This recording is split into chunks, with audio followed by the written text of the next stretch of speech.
Nakita niyo na ba tong video na to mga idols? Akala ko talaga formal yung pakikipagkamay niya kay President Xi Jinping ng China. Pucha, hindi pala. Tingnan niyo, oh. Bigla na lang siyang umakyat nang walang pasabi. Pucha, ano ba naman yan?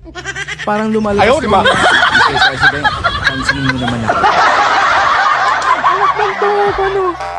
Sabi ng mainstream media, makasaysayan daw ang handshake na yan ni BBM kay President Xi Jinping. Oh, come on.